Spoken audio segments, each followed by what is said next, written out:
Ok, petit exercice sur l'étalement binomial uniforme. En gros, l'idée c'est qu'on se donne deux variables aléatoires, indépendantes et égales en loi. Et l'idée c'est qu'on va calculer la probabilité que les variables aléatoires envoient la même valeur. Dans le cas où les deux variables sont uniformes, et dans le cas où les deux variables aléatoires sont binomiales. Et on va comparer ces deux résultats en gros. Donc déjà,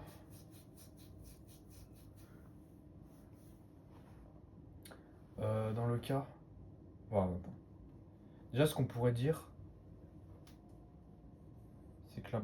Déjà, on va s'intéresser... Excusez-moi.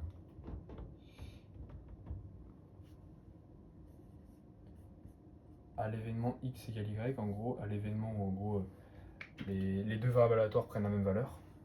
Donc ça, c'est littéralement... Comme ils sont égales en loi, on le rappelle, mais dire que x et y sont égales en loi, ça veut dire qu'en gros,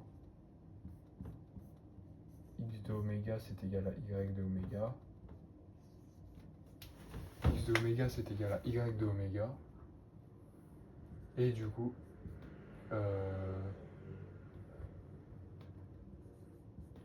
p de x égale x.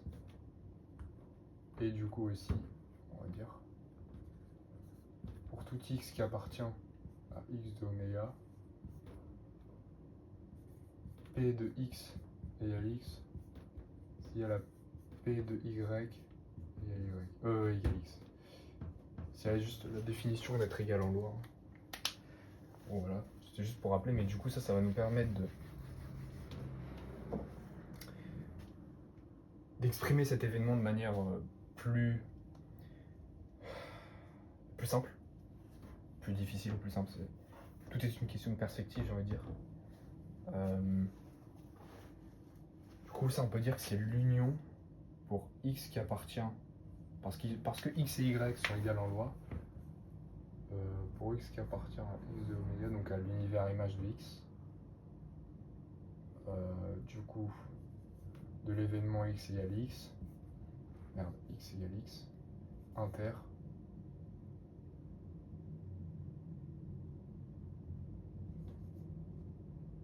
y égale x. Je crois que j'aurais pu l'écrire d'une manière, mais c'est fine. Voilà. Donc là, il s'agit de s'intéresser à la probabilité du coup que x égale y, qui est égal à du coup la probabilité que l'union des x qui appartient à x oméga x égale x, y égale y, hein, c'est la même chose en soi, enfin y égale x. On s'intéresse à cette probabilité, mais ça, par additivité, comme juste par additivité. Hein.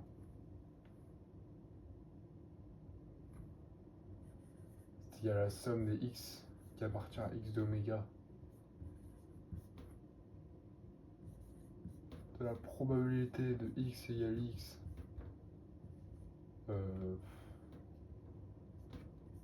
y égale x. Et ça par indépendance, parce qu'on rappelle, hein, x et y sont indépendants.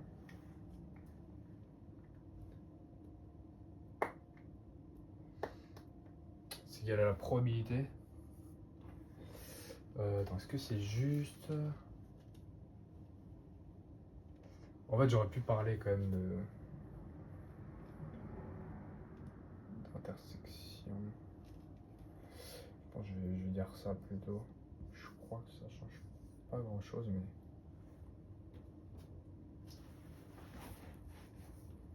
comme ça c'est plus explicite quant à la définition de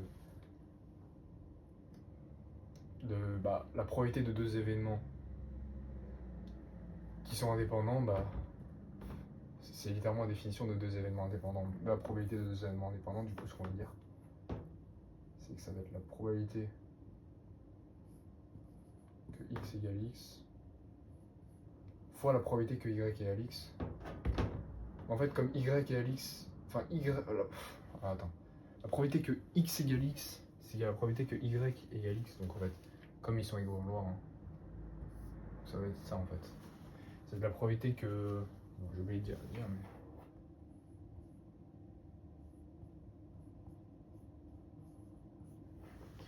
C'est la probabilité que x égale x au carré, voilà. Ça c'est très intéressant en fait, ça c'est la définition de la norme de ce que je comprends. Ce qui va permettre de mesurer, enfin... Non mais c'est juste la probabilité que deux variables aléatoires prennent la même valeur. Ça c'est intéressant. Donc voilà, on a la probabilité du coup.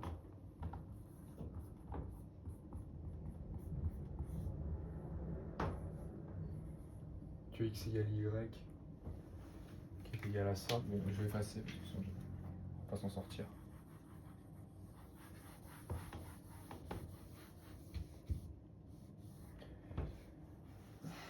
Et du coup, j'ai effacé le carré, super. Du coup, là, on va s'intéresser du coup au cas uniforme.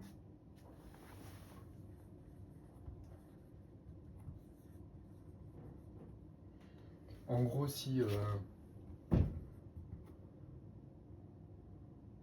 x suit une loi uniforme dans 0n, et y suit une loi uniforme dans 0n, moi je vais juste checker que l'enregistrement marche. Il marche, mais c'est pas top, hein.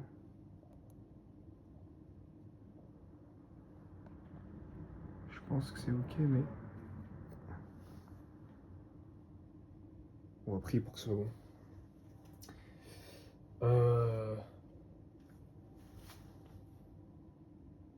C'est ok. Oui, donc on a dit que x suit une loi uniforme, y suit une loi uniforme, donc on va essayer de mesurer la probabilité que x et y prennent la même valeur dans le cas où les deux sont uniformes sur 0n. Hein. Voilà, par la probabilité, enfin par la proposition de tout à l'heure en fait, dans le cas uniforme, ce serait égal. Dans le cas uniforme, hein, ce serait égal à quoi du coup? Bah, du coup, c'est x qui appartient à 0n.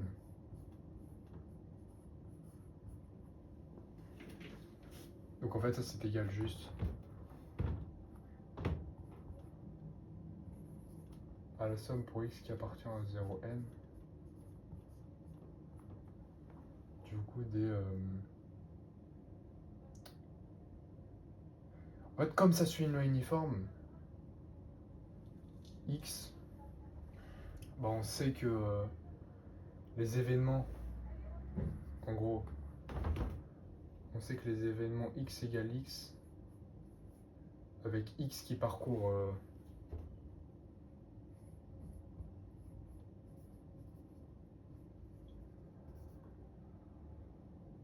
x de oméga, bon, x parcourt 0n, sont équiprobables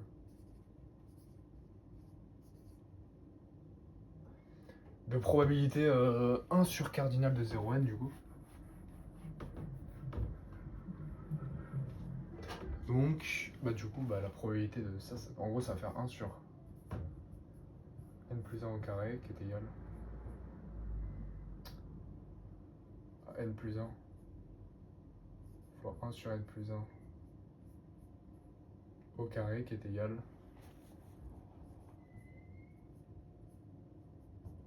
à 1 sur n plus 1. Donc ça veut dire que la probabilité que les deux variables qui suivent, les deux variables x et y,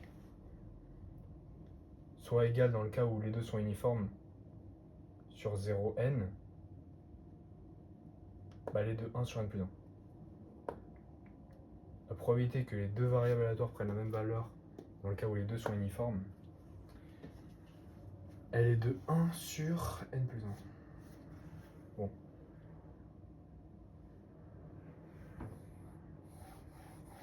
façon ça.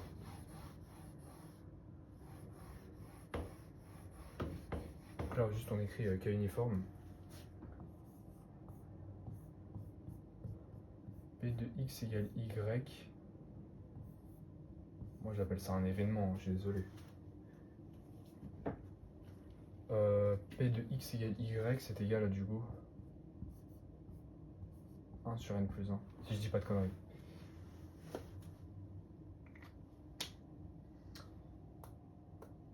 Ok. Et du coup dans le cas binomial,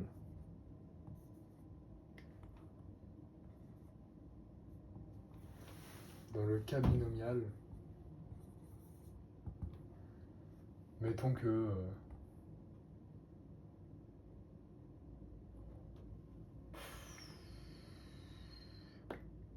peut-être que je vais effacer ce qu'il y a au-dessus, ouais. Vas-y, en vrai, je vais effacer ce qu'il y a au-dessus. Faut juste que je me rappelle de tout, mais je pense que c'est fine. Je suis désolé.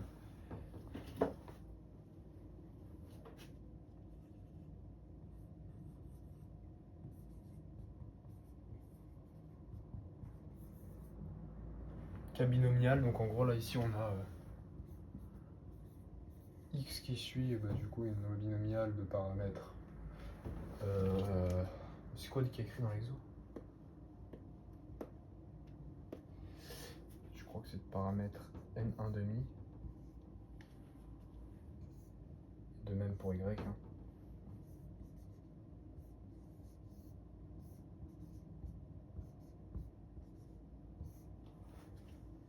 Y qui suit aussi une binomiale de paramètre n1 demi.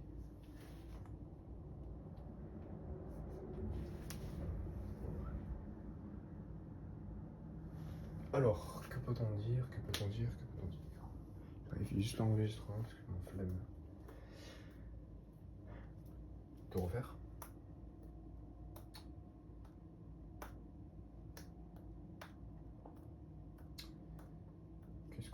Qu'est-ce qu'on peut dire? Bon bah. Attends, faut que j'essaie de me rappeler, j'aurais peut-être pas dû effacer. Ah, je suis un connard. On avait dit P de x égale y. C'est la somme.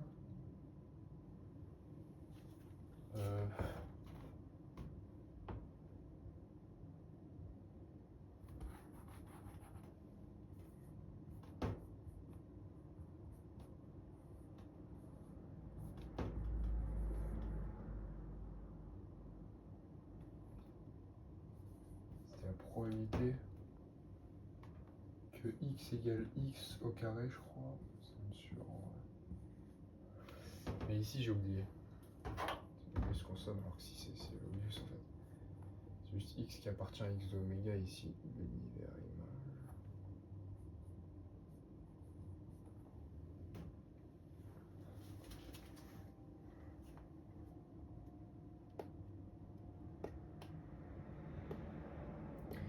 Oui, du coup, x égale 0 jusqu'à n, du coup.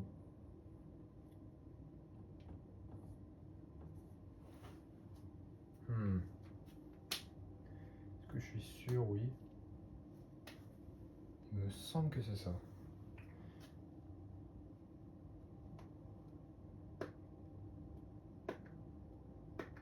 Bah oui, parce que tu répètes de manière indépendante et identique à l'épreuve de Bernoulli.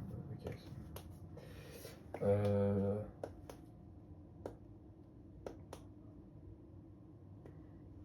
Attends, mais qu'est-ce que... Est-ce que c'est x que je... Oui, c'est ça. Ouais. Promener des objets là.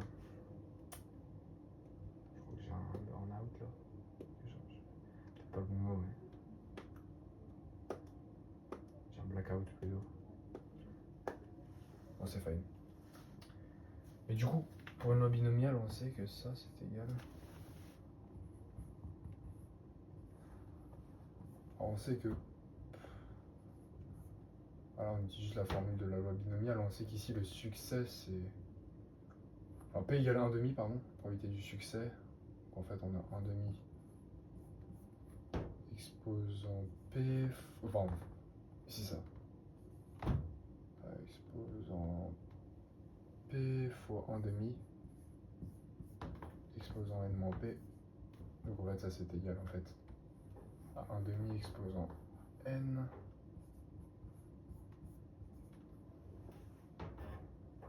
au carré du coup le tout.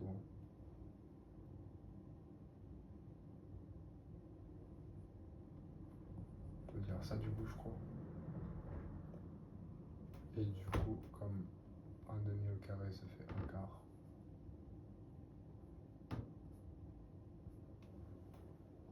Et du coup par contre là on reconnaît une identité de Bernoulli. Pardon, une identité de Vandermonde. Pourquoi? Parce que on rappelle hein, l'identité de Vandermonde ou la formule de Vandermonde.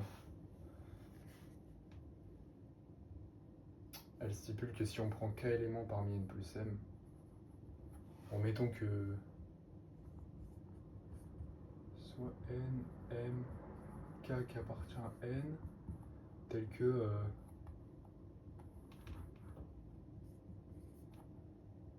n plus m soit inférieur à k. Alors ce qu'on peut dire, c'est que k parmi n plus m, k parmi n plus m c'est égal, bah du coup, l'idée pour retrouver cette, j'imagine en tout cas, ma technique potentiellement approximative pour retrouver cette formule, c'est d'essayer de construire un ensemble.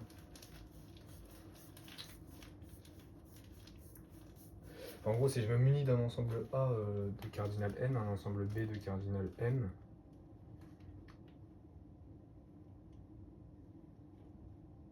et j'essaie de construire une partie à k éléments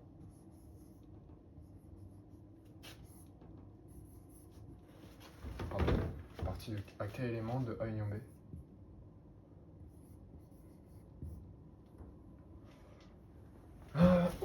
Ok. Une partie à k éléments de A union B.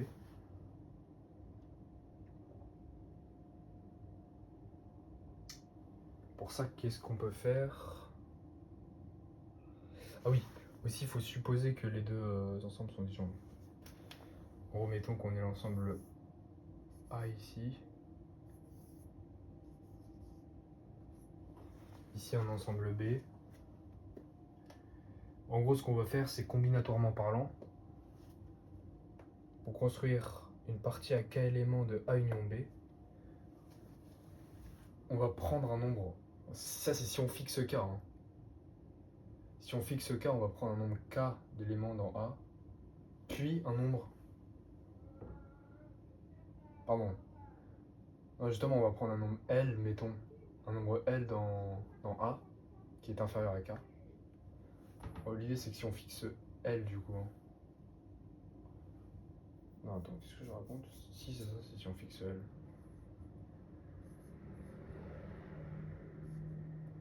Si L appartient à 0k, on prend k éléments dans A.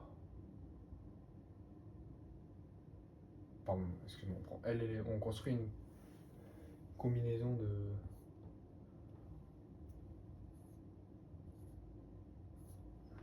de L éléments dans A en gros, qui a un cardinal de n. Puis, on va construire une combinaison de du coup k moins L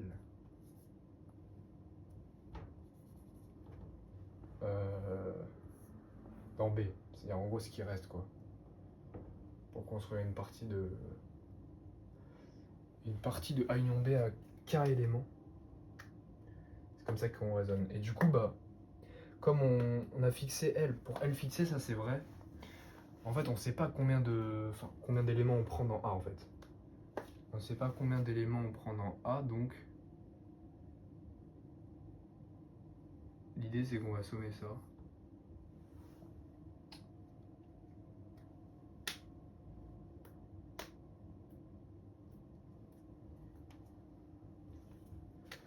L'idée c'est qu'on va sommer parce qu'on veut faire parcourir L 0K quoi. Parce qu'on veut que L, enfin on veut compter le cas où on prend L égale 0, c'est-à-dire on prend 0 élément dans A, le cas où on prend un élément dans A, le cas où on prend 2 éléments dans A, et on comble à chaque fois avec des éléments dans B pour atteindre K. Et pour finalement construire une partie avec éléments. Bon bref, ça c'était juste pour se rappeler.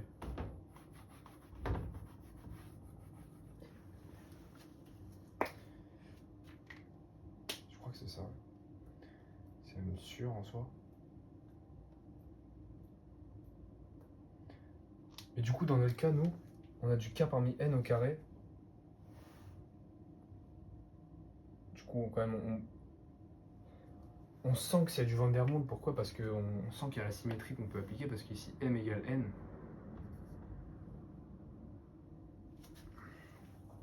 Du coup, on a K parmi... Enfin, pardon, qu'est-ce que je raconte? Du coup, qu'est-ce qu'on a?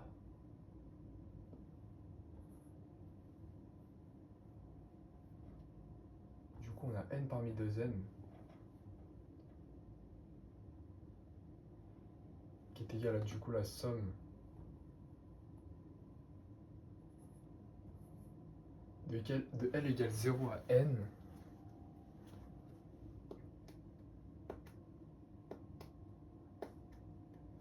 Et du coup, par symétrie, comme K-L parmi N, c'est égal à... K-L parmi N, c'est égal à L parmi N. Du coup, on a ça au carré. Du coup, on a exactement ce qu'on a là, mais c'est juste que ici, c'est un K en soi.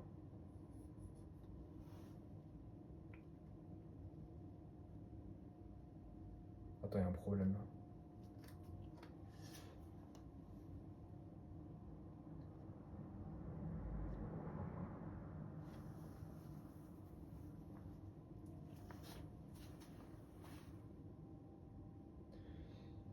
Il me semble que c'est juste une variable muette, mais... Bah si, c'est juste une variable muette, c'est complètement bon.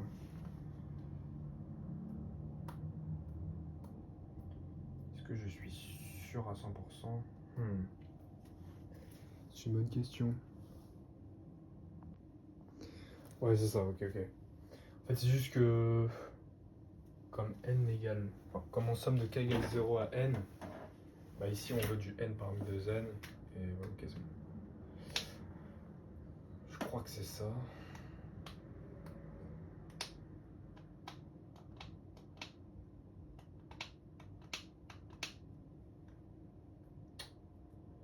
Ok.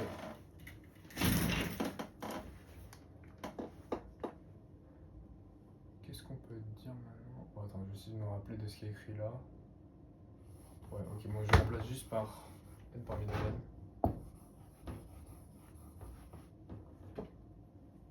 Ça, je peux... Ouais, ça c'était juste...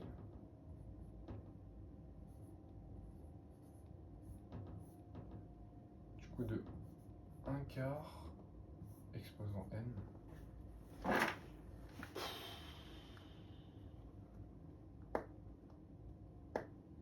Juste... que dire?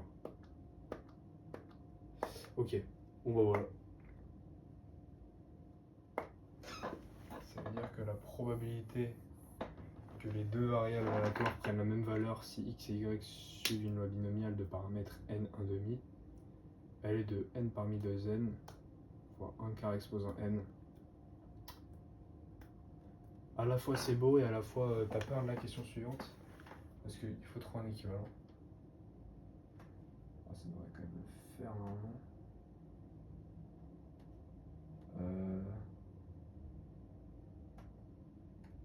Je regarde juste la question suivante. Comparer les résultats obtenus en 1 parce que n dans la plus infinie explication. Bon déjà, il me semble que pour là...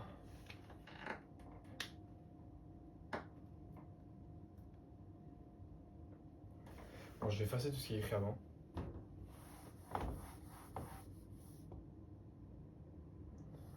Attends. Cas binomial.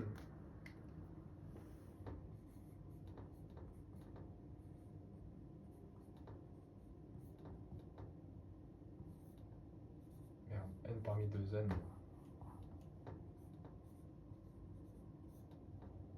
fois du coup 1 quart exposant n. Là, je pense qu'il s'agit de trouver juste des équivalents pour n qui tend à plus infini et regarder lequel croît plus vite.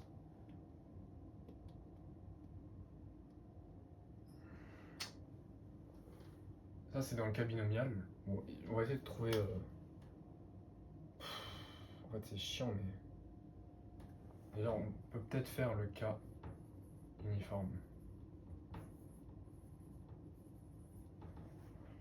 On avait dit que P de x égale y, c'était égal à 1 sur n plus 1. Mais du coup, ça on sait que c'est équivalent pour n qui tend à plus infini à 1 sur n, clairement. Pourquoi? Parce que 1 sur n plus 1 divisé par 1 sur n, ça tend bien vers 1.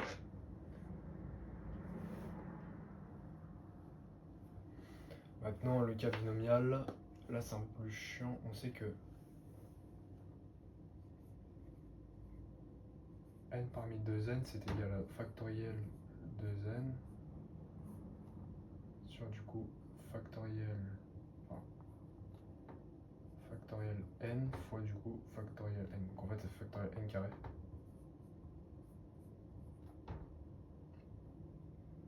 Voilà, tu peux pas vraiment simplifier, il faut utiliser la formule de Stirling, obligatoirement. Je crois. Sachant qu'on a le droit de composer des équivalents à droite. Hein. Donc ça, tu peux dire que c'est équivalent pour n qui tend vers plus infini à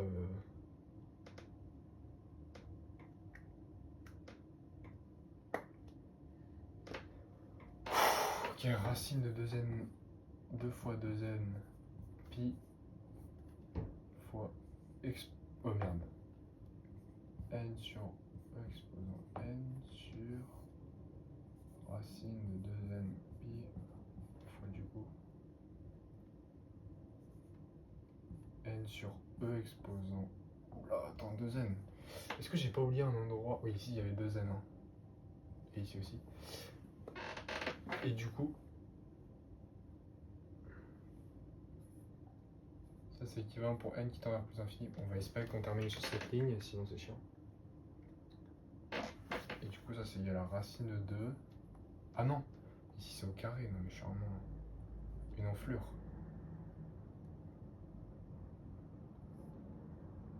Sur du coup. Bon, le cas uniforme en soi, on sait que c'est équivalent à 1 sur n.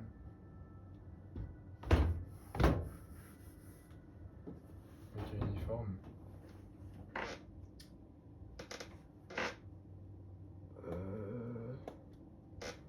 Du coup, tu divises par... du coup, ta racine 2n pi. Ouais, tu peux enlever la racine de 2, bien sûr. Du coup, tu as 1 sur ça, fois du coup... Ça se délète complètement. Ah non, il te reste 4 exposant n. Donc en fait, j'ai 4 exposant n sur ça. Je crois que là, t'es content parce que ça veut dire que P de x égale y, c'est égal à du coup... Enfin, c'est équivalent pour n qui tend vers plus infini. Ah,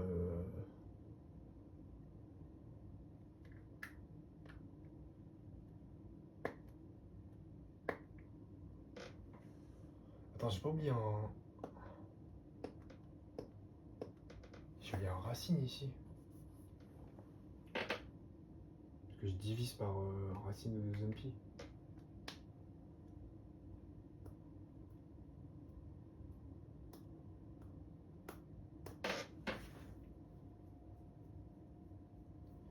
Du coup, ça c'est équivalent.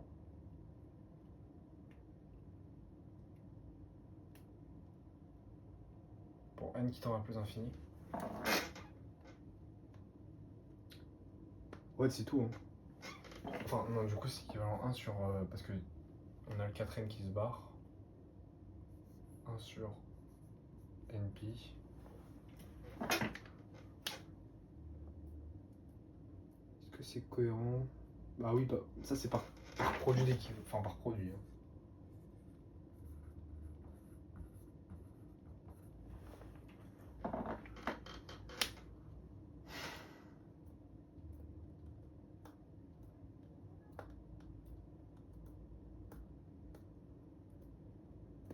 Je crois que c'est fine.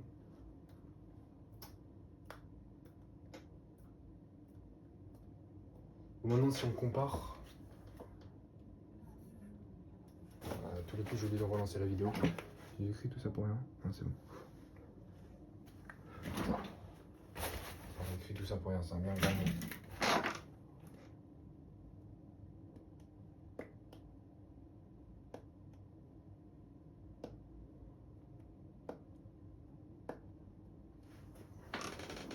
Oui, du coup, si on... Ouais, je sais.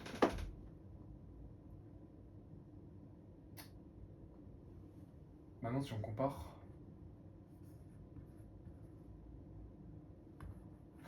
À partir d'un certain rang n,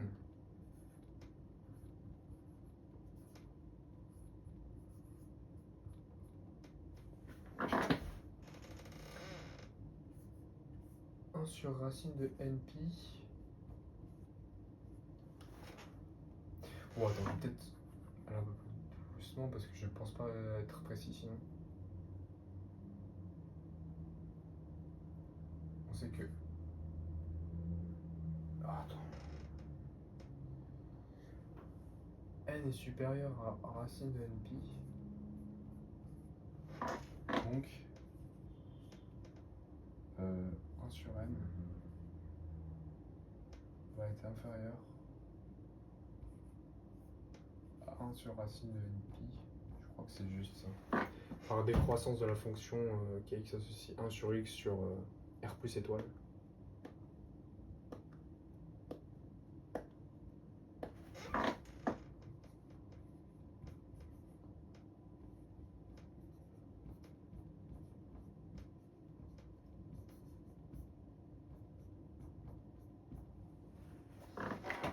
Voilà. Donc en fait, ce qu'on peut dire, c'est assez intéressant.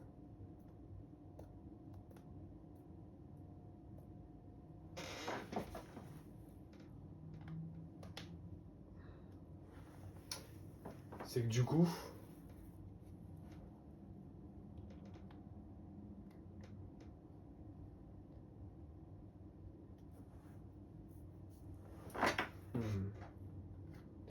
si ça c'est intéressant, ça veut dire que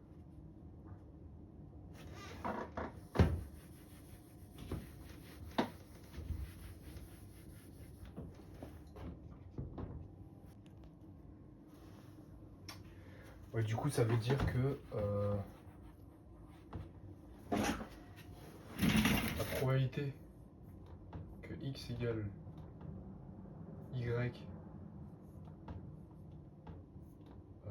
dans le cas où x suit une uniforme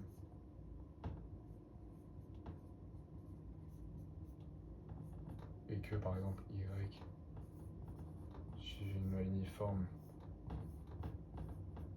de paramètre 0n. Ça en fait ça veut dire que c'est inférieur. Enfin, oui si c'est ça. Ça veut dire que c'est inférieur à la probabilité que x égale y dans le cas où x suit nos... Je crois que c'est ça en tout cas. J'avoue que je veux bien la réponse, même si... Après qu'il y ait des masses de spectateurs, on va pas se mentir. N 1/2. Y, bon, ok. Je pense qu'on a tous compris là. Je pense qu'on a tous compris. Bon, ok. Voilà, bon, c'était super intéressant. Enfin, c'est assez intéressant comme exo. Le fait que la probabilité que deux valeurs aléatoires prennent la même valeur est beaucoup plus faible pour une loi uniforme que pour une loi binomiale. Alors que l'espérance en soi, l'espérance de x, si x suit une loi uniforme, hein, c'est égal à 1 sur n plus 1 fois la somme pour n égale 0 à n des... Pardon, pour L égale 0 à L, disons des n, ça c'est égal en gros à n sur 2, hein, parce que le n plus 1 il va se simplifier. Ça c'est pour, du coup c'est égal à n sur 2 l'espérance de x pour une... Et l'espérance de x, si x suit une loi uniforme de 0n, c'est égal à n sur 2. Et si x suit une loi binomiale de paramètres 0n, l'espérance de x, c'est égal à n fois p, donc... merde, qu'est-ce que je raconte là? Plutôt de paramètre np, ça c'est... pardon, paramètre n1 demi. Ça c'est égal à n sur 2 aussi, donc en fait c'est assez intéressant. Parce que l'espérance est la même, mais du coup j'imagine que la variance c'est différente. Oh, c'est intéressant. C'est ça qu'il faut retenir. Je pense, je sais même pas si c'est correct ce que j'écris.